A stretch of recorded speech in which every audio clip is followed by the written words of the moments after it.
Making a will ensures your money, possessions, and property are handled after you die.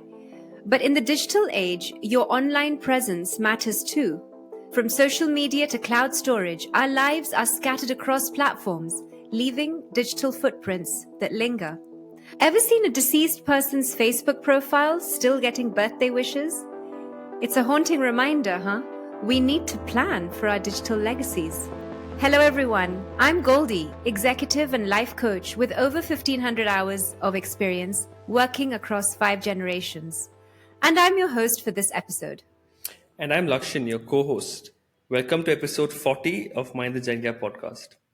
Now, Goldie and I are both ICF credentialed coaches with a shared passion for understanding generational dynamics. Today is an episode that affects every living generation on this planet, and less of us are paying attention to it than you would think. You know, as I researched for this episode, Lakshan, I reflected on how our digital footprints actually outlive us, much like ancient fossils. Today's connected world ensures our digital presence remains active even after we're gone. This is quite unlike an era when lifelines were measured not in megabytes, but in moments, with film photography, handwritten letters, and tangible cash. Now, however, there's digital images, emails, and even cryptocurrencies that are redefining what it means to own and remember. In part one, we'll discuss the nature of digital legacies and how they are categorized. Part two, we'll tackle the ethical dilemmas and practical approaches to managing our digital afterlife. I don't want this to be a morbid episode, believe me, but it is going to be an informative one and hopefully a fun one. I'm going to abruptly now take a moment to ask you all to subscribe and follow us because seriously, it's so easy. Much easier than thinking about who your digital executor will be. With that done, let's start our exploration. Digital legacies are actually split into two main paths, okay? There's digital assets and then there's digital presence. Assets can include items of monetary value such as cryptocurrencies and NFTs. Digital presence, notably more intimate, consists of personal photos, videos, social media accounts, and elements in rich personal significance, if not financial.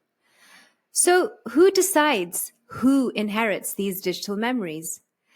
If not the person who's passed away, preferably the person still living. Our digital lives extend to health data and online viewing stories, histories, painting personal stories that, as I said, outlive us.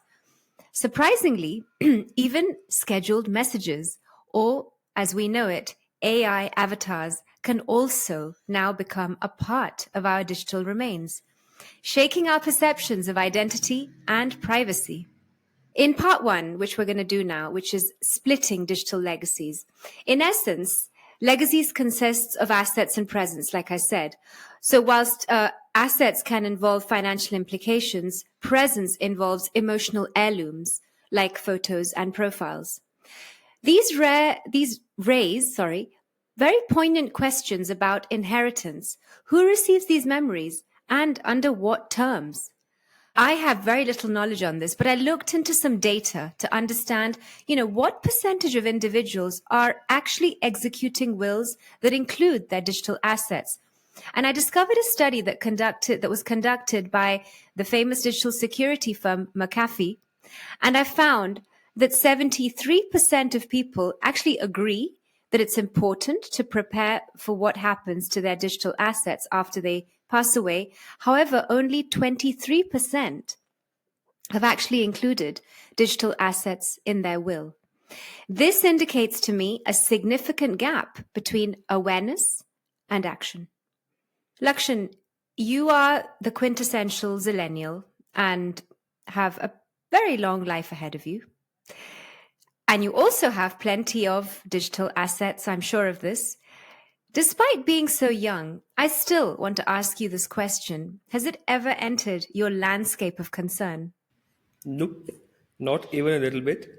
It's something that only came up when we decided to take this up as a conversation topic to do an episode about.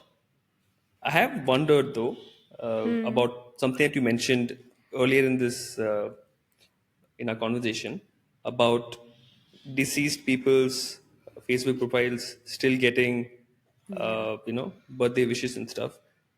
Recently, I want to say a couple of years back, there was an individual from my apartment complex who passed away. He was Gen Z, Mm. uh, older Gen Z, like Zillennial basically. And he used to be a very popular guy in school and all that stuff. So, of course, a lot of people were wishing him on his birthday and all that. And a lot of people wrote a lot about him when he passed away and put it on his Facebook wall and all that. At that point, I wondered, well, what happens to Facebook profiles of people who no longer alive?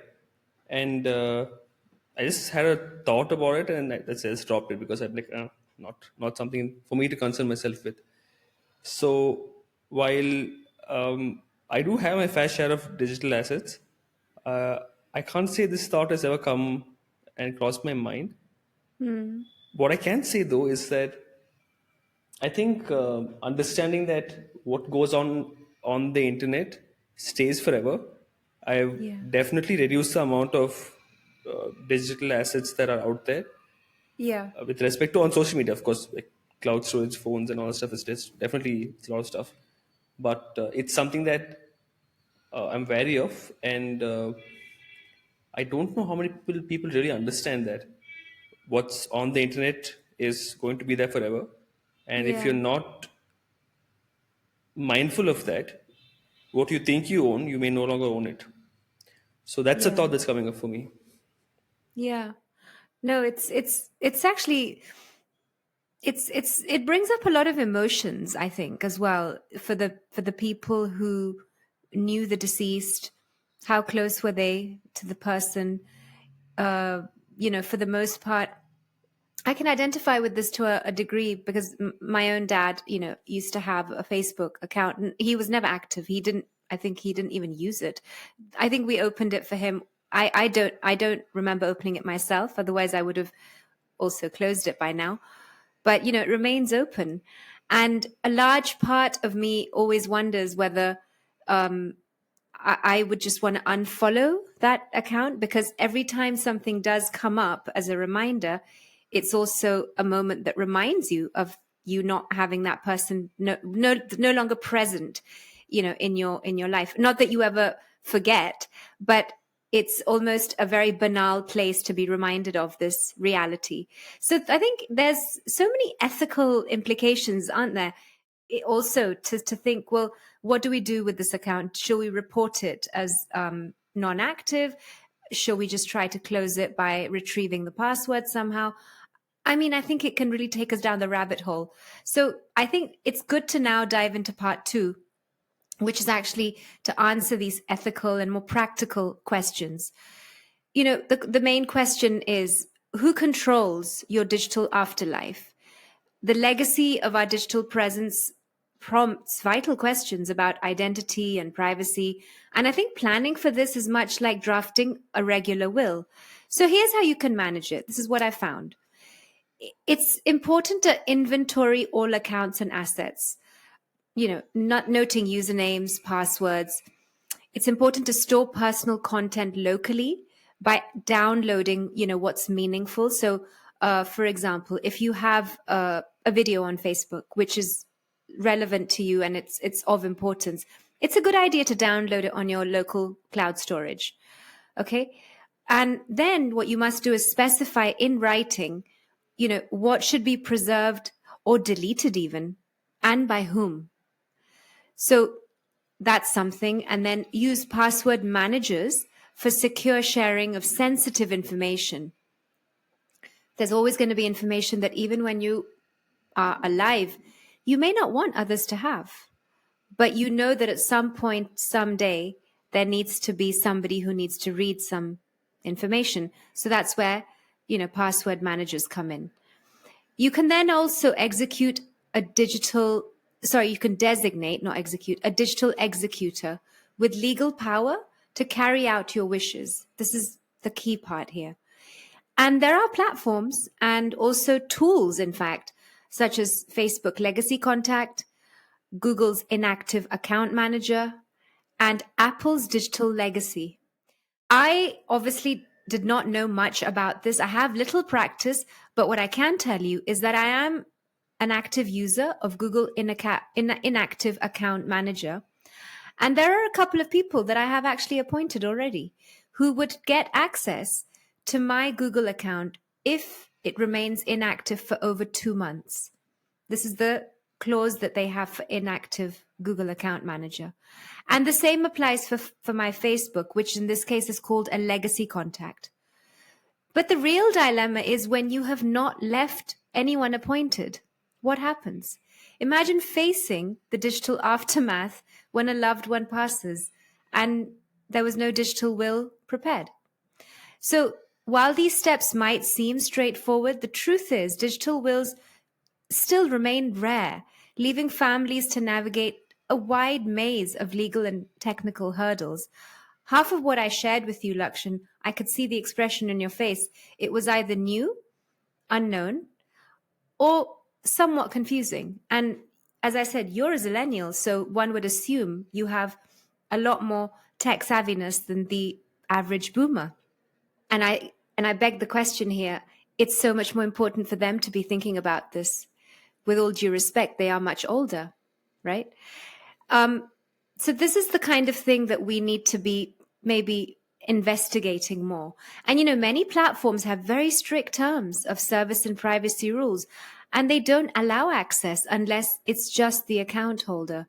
So even when this access is possible, it's often only when you can provide an official death certificate just to download the data, or even as much as close the account.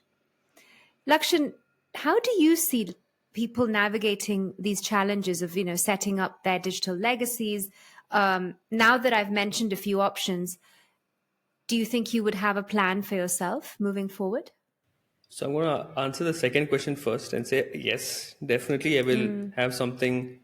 I will plan something out for myself, because as you were sharing all this stuff, it felt very real to me. And with respect to, Yeah. do I see people navigating challenges of setting something like this up? I do see challenges, of course, and the way I see them navigating it, I don't know. Especially younger folk, I can't see them taking it too seriously right now, because the thing is that all we've ever known is the internet, right? All we've ever known is the digital life. When we're so exposed to all this stuff, it's basically an extension of us. Yeah. But what isn't an extension of us is a sense of mortality, because death is so far away from us right now. For typical, like say, zillennial or millennial even, that it's not something that you can even wrap your head around. And I know this for a fact, because as I'm saying it, I'm just thinking about how, okay, I know for a fact this is something I want, this is something I should do and I will do, but will I do it immediately? I can't see myself doing it, right? Unless it's like actively I'm like, no, Lakshan, let's sort this thing out right now. And this is with me having a conversation with you talking about this particular topic, right? But the typical person is not going to do this, I know for a fact, because there's so many other things they're going to be focused on. They get distracted by the memes they watch. What? Because I know this, because I know how people typically behave, right? So I think the younger folk will understand the value of it, not now, but later on the line. They understand the value of it theoretically, but in practice, they will only ever understand it when they're exposed to uh, people passing away more. Only then will it hit them, is what I feel. With respect to boomers and uh, generally the older folk, um, I don't really know how they will go about doing this thing, because I don't believe they have awareness either. If anything, I feel like this particular episode is targeted more for a Gen X population, or rather a population of people who have both kids to tend to and parents to take care of, uh, because they are the ones who are going to. I'm talking about probability. They are the ones who are going to do something about it. Mm. Is the way Yeah. that I feel, because Yeah. I'm sure that as we were having this conversation, already thinking about it with respect to your own family as well. Yeah. That you want to sort this out for your family, both your parents and your kids as well. Yeah. Bring it to their awareness at least. Yeah. Interestingly, as you mentioned Gen X, and obviously I identify with that, but what's also coming up is, I'm going to present to you a slight diversion from the importance of digital as presence, not assets. Assets is obviously a whole different story. And in my own life, I actually don't think I have any digital assets. So I don't have, not invested in crypto or NFTs for that matter.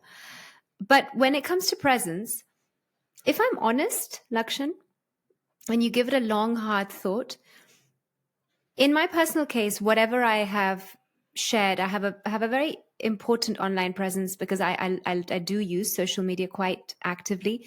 But when I think of it, would I care if it was looked after or passed down to somebody after me passing? My immediate response is no, because I think the significance of it holds value in the same way that today a post holds value for 24 hours, or a story quite literally gets deleted in 24 hours, and then let's move on to the next thing. So there's this idea which comes to my mind, which is, if I'm gone, my social media presence doesn't matter anymore. Of course, I would want the account to be automatically shut down. That's a fact. So if I were to make provisions, I'm pretty clear on this now that we're speaking. I would just be asking for it to be closed down, period. I don't want it to live on with somebody having access to it, because I don't see the point. But that's my personal opinion. You could say there are celebrities like, the first person that comes to mind is that fellow who passed away from the Friends show, Matthew Perry. Matthew Perry. Yes. Now, his Instagram account obviously was not touched when he passed, because how is somebody going to touch it? He was the user. But about a year later of him passing, there was a new post that was published on his account, and it seemed almost, for the cynics, it almost seemed like, oh, somebody's hacked the account. But it was a legitimate post that the foundation that he firmly believed in, an NGO, had put a post on his behalf, because he had left very clearly said somewhere, I want to continue raising funds. And so somebody had been given execution access to his account, and that's how the post came up. So maybe for some people, it adds value, to the world, if we can say it like that. It would add not much value to them, but their legacy lives on. Hence, the entire episode today has been about what? About your digital legacy. And do you believe, I think the question I leave our listeners with, honestly, is, do you believe you have a digital legacy so strong that it needs to live on? So what's coming up for me as you were sharing this, Goldie, is I can see how you feel like, with respect in your context, you're like, yeah, not for me. But other celebrities and people who are very, socially present, for them, how it can make a lot of difference, right? But then I'm just thinking about from the context of not us, as in Yeah. the legacies we have is not for us, it's for the people who come after us, right?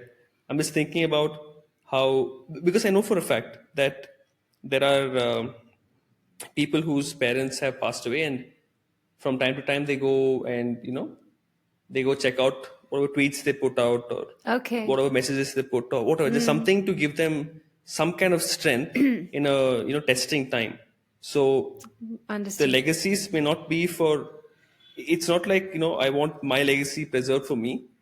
It is Right. understanding it's not about me, it's for whoever finds strength in whatever I've done. So that is the other side Of the of coin. the, yeah.